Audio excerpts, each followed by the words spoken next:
I'm Vincent, and this is my friend Alban, a mountain guy and ice diving expert.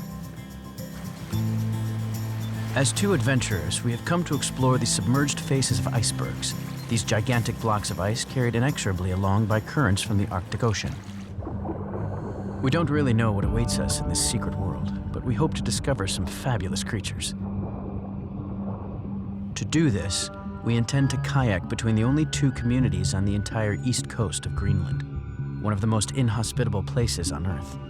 A 1,000-kilometer-long expedition through the ice with no human contact. It's going to flip over in front of us, and then we'll be panicking. End of August. This is when the ice melt reaches its peak.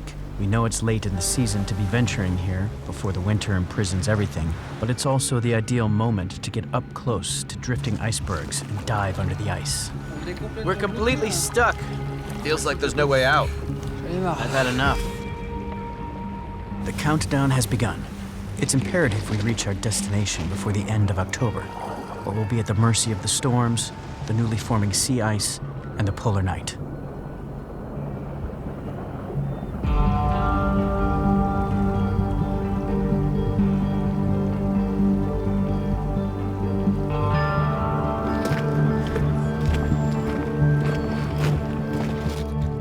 August 20th, we're ready to roll.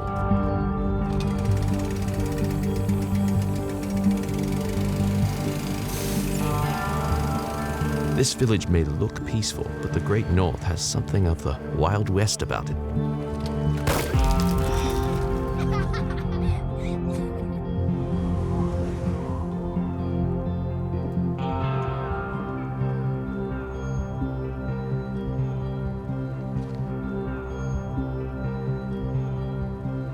Our preparations for this 2-month expedition intrigue the local kids.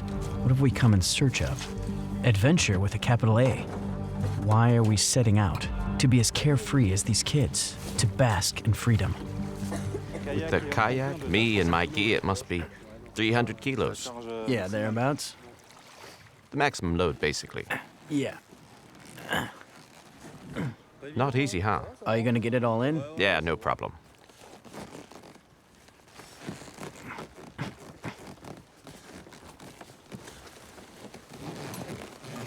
We're gonna have to do this every day, huh? More like twice a day. Yeah, right. Hey, why don't we put some of these bullets in the rifle? Yeah, Maybe we should keep the others on the deck in the waterproof bag? there's room for 5. Better be prepared.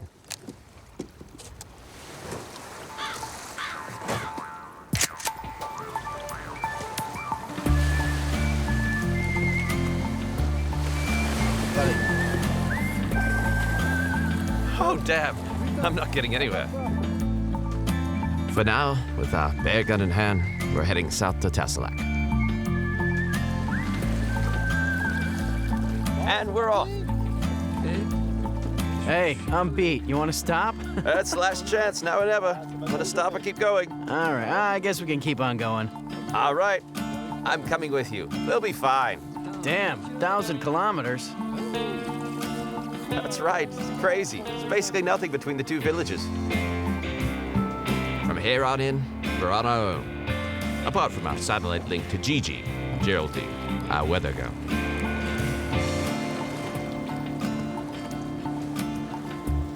We're just getting started today, and not kayaking far. We're going into position at Cape Tobin, a few nautical miles south, ready for tomorrow's long crossing.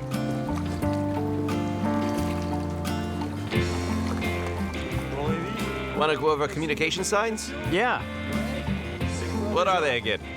okay. Okay. And when there's a problem, Help! Help! SOS! break? Break. We're okay, huh? Yeah, we're fine.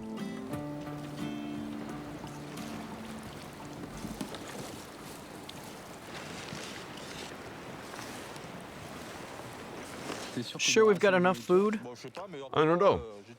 But I've got all the food, so I'll be all right. You go off with all your diving gear. You'd better not abandon me, because you've got all the food and the toilet paper. I've got the stove, the toilet paper, the food. The gas, Yeah, except that, the sleeping bags, the tent. So, well, I've got the computer, and I could hook up to the net one day, maybe. come on. What are you gonna do on the net?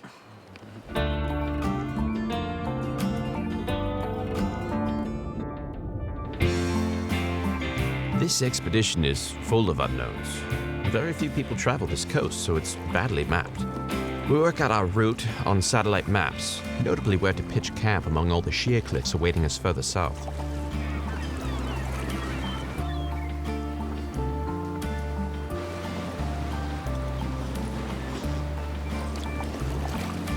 The kayaks are fragile with all this additional weight. These huge stones on the bed of an old glacier could smash them to bits on the first evening. Landing's gonna be a big problem, huh? Yeah, it isn't gonna be easy. Shall we head for that beach over there? It isn't ideal, but I guess it'll do. It's gonna be tricky.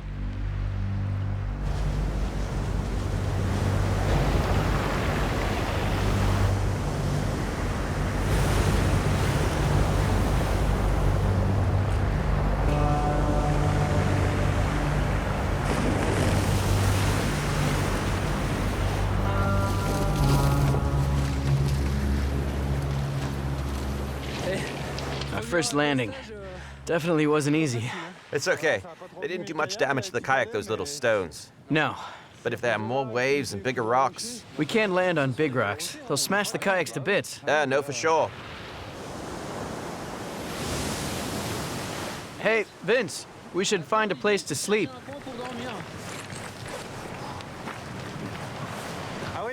All right. So that's your great spot, huh? Look, there's nothing but stones. Yeah, it's gonna be a hard night.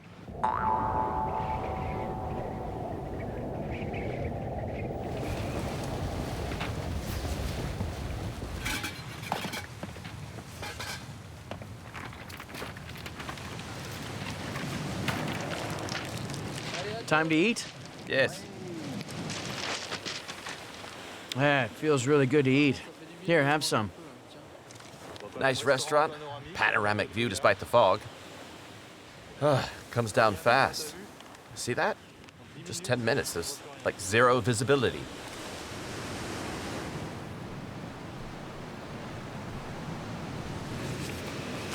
Right, I'm gonna make my bed. That can go there. Well, my bed's already ready. I'm gonna get in. All right, It's gonna be cozy. We won't be cold. we could sleep with the door open. What do you think? I don't know. I'd feel safer with the door closed. Really? We could always close the mosquito net Yeah. and leave the... Yeah, and leave the door open then. Good compromise. Yeah, not bad. That's what I like. Me, compromises. Because if there's a bear, at least he'll have to kick it in first. Yeah, he'll have to knock before coming Yeah, in. he'll have to knock before entering. I don't like... Excuse me. I don't like to have to improvise. I prefer to load the gun beforehand. Excuse me, may I come in? No, not in here. Right? Good night. Night, kiddies. I just have to get myself comfy among all these stones. Oh, this is perfect.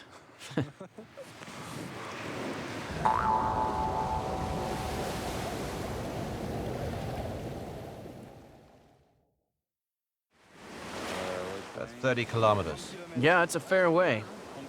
30 kilometers. It's going to take us about 10 hours. Right. Well, let's get a move on. We have to cross the Scoresby Sund estuary. It's as massive as this fjord, the biggest in the world. 30 kilometers wide, 1,500 meters deep. We know it won't be a picnic being so far from the coast all day, but this stretch of sea is the only route to Cape Brewster. Geraldine informs there's a 10-hour window of fine weather before the wind picks up. That gives us just enough time to get across without any mishaps. God, the night on the shingles. Those some serious shingles. Yeah, I can tell you didn't sleep well. Do you know why? Because I'm moaning? No, you didn't snore. I didn't snore, I didn't sleep, that's why. There were stones, and then there were the bears. I was thinking, what if a bear gets in? I was looking every 5 minutes. I kept peeking through the door to see if there wasn't a big white thing coming in.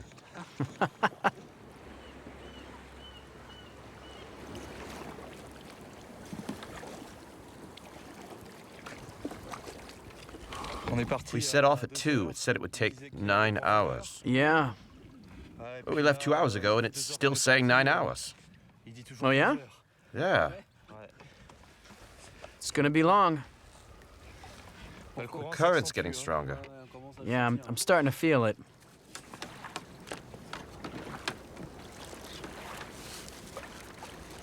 We've got sails for just this sort of situation. That means we can take advantage of a fair wind and counter the effect of an adverse current, or simply have a rest if the opportunity to go faster presents itself.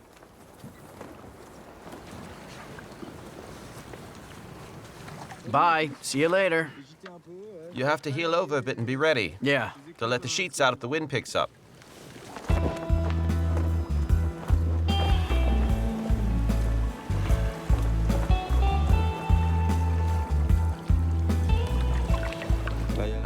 Alban is way ahead of me, but I'm going to trim the sails and try to overtake him. The race is on. This is great, huh? Yeah, it's a race. I'm gonna catch you. Yeah!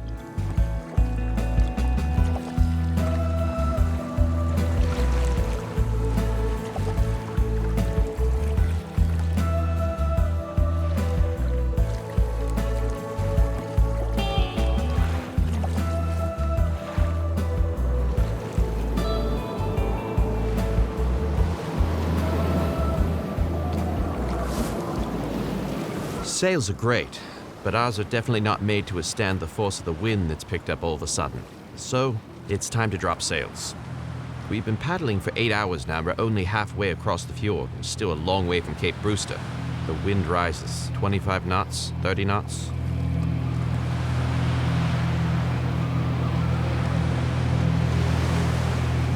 I don't like the look of the heavy swell that's forming. Our kayaks aren't made for being out so far at sea with waves like this in such cold water.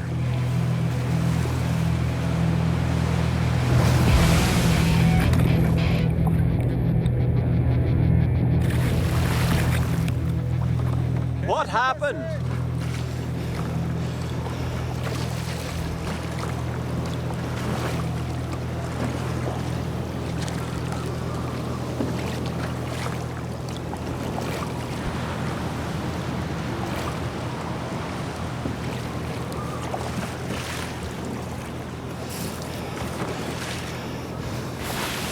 Damn!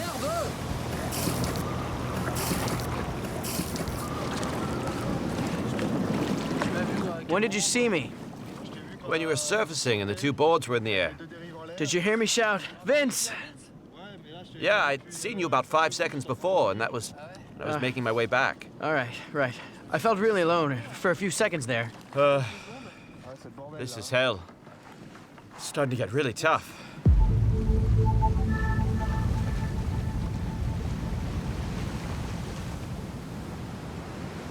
After 16 hours paddling, we reached the south shore of Scoresby, exhausted and freezing, under the midnight sun.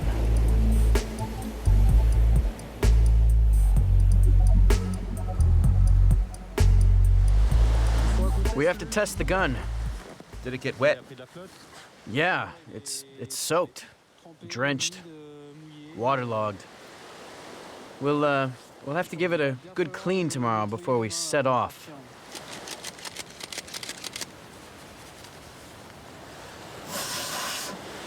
Yeah, but if a teddy bear turns up tonight, will it work? I'm gonna load it, and then we'll just have to pray it works. I don't know. What do you think? We won't sleep so well, that's all. We can arm ourselves with stones.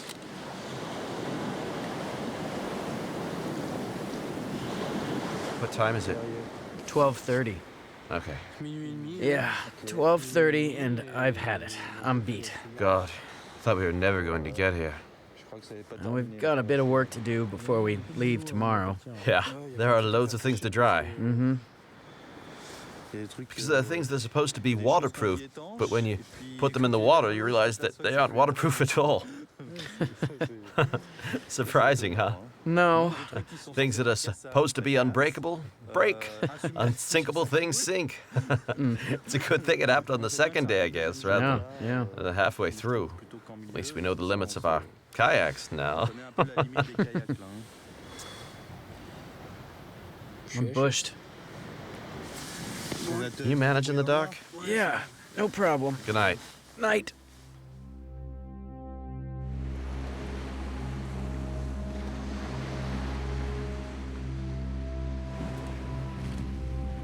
Alban's mast step broke in yesterday's violent gusts of wind, causing a leak in the hull. That's all we needed, having to patch up one of our kayaks on only the third day of our expedition. But at least we now know what we're up against.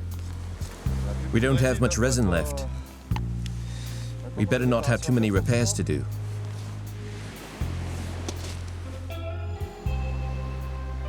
We decide to let our things dry at camp.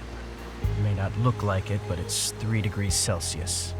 Less than a mile south of Cape Brewster, there are some huge icebergs. It's the perfect opportunity for a first dive. This coastline is famous for its many glaciers, from which these ice cathedrals have broken loose.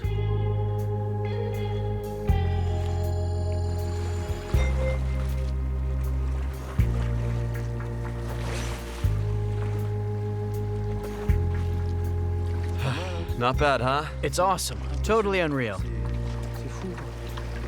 That iceberg is going to tip over soon. See how it's tilting? It's hard to figure out how big it is. It's 30 meters, maybe? 100 meters high? I have no idea. For diving, it's a bit risky.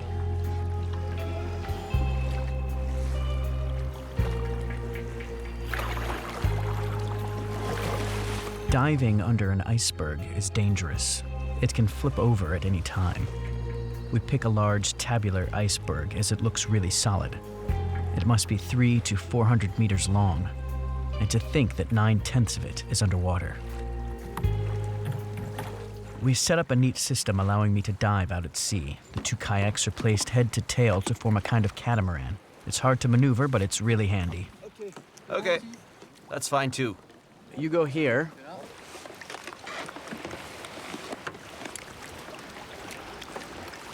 Everything all right? Perfect. I don't like things being easy anyways. Well, if you're in the right place then. For sure.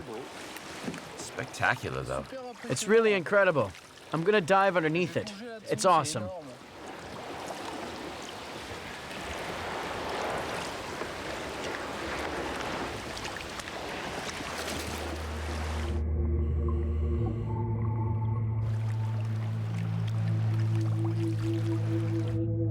The icy water whips my face and makes me gasp, even though I'm in a dry suit.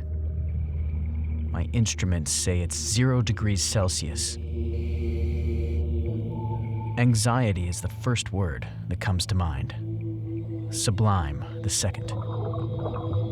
This never-ending wall makes me feel dizzy. Free fall. I glide along this giant indigo wall shaped by the sea into cupules as far as the eye can see.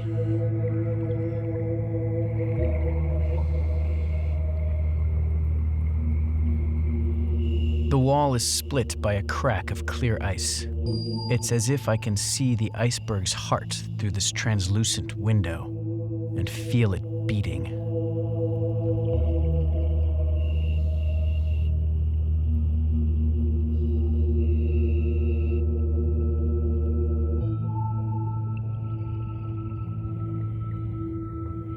The water is filled with microscopic particles, clouding visibility.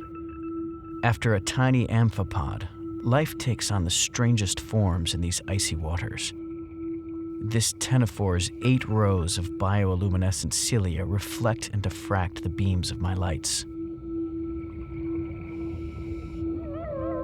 One of the most amazing Arctic creatures of all is the sea angel, or sea butterfly. This small, legendary being seems to rule this world. Then, an Arctic comb jelly, or sea nut, swims up. A ctenophore whose filaments are filled with phytoplankton, unicellular organisms, and protists.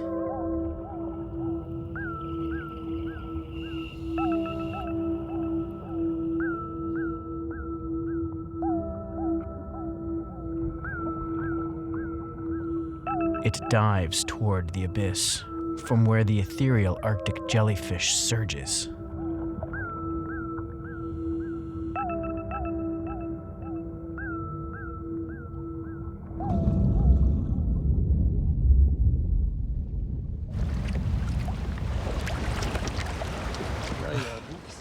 block has broken away. I hope Alban wasn't underneath it. I can see blocks drifting over there. You have to be really careful. There's no warning sign. Plus, with the rebreather, there are no bubbles, so it's hard to follow his movements.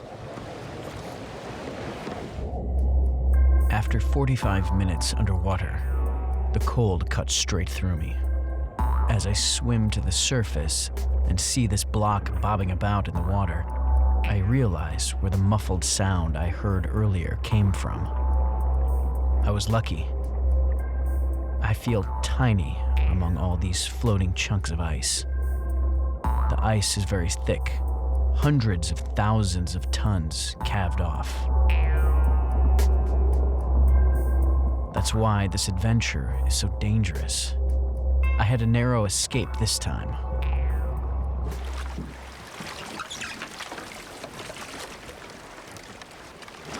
Wow. I heard it crack when I was underwater. I thought there was a problem with my bottle. Then I looked at the surface, but couldn't see anything. What did you see? I saw it crack over there. See that rounded section there? Yeah. I was like, wow, you have to be really aware. Yeah, for sure. It's better to dive in the morning like we're doing before it gets too warm. Yeah, it's totally awesome down there. There were loads of jellyfish and sea angels and ctenophores all over the place.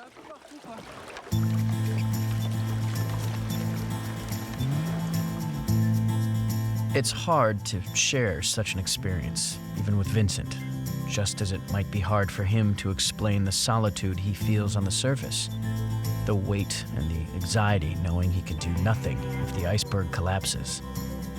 As for me, I've discovered a whole new world under the icebergs, a vast, bewitching world. I can't wait to go back.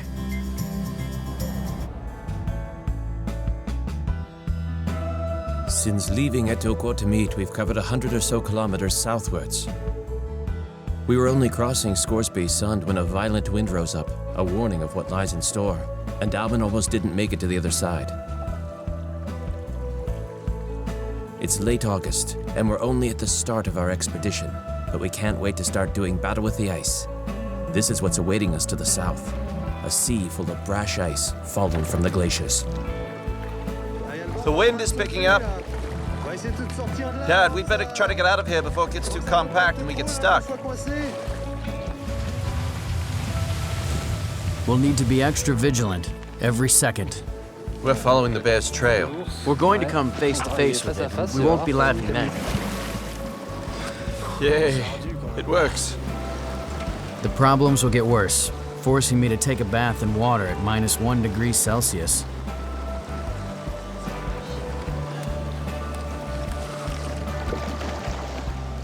But when we think we've reached our limits, reward will be waiting.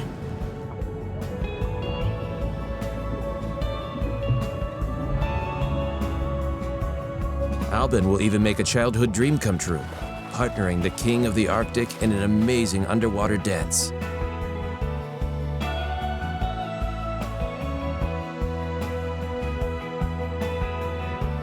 As for me, I hope to see with my own eyes Piterak plunged into polar night.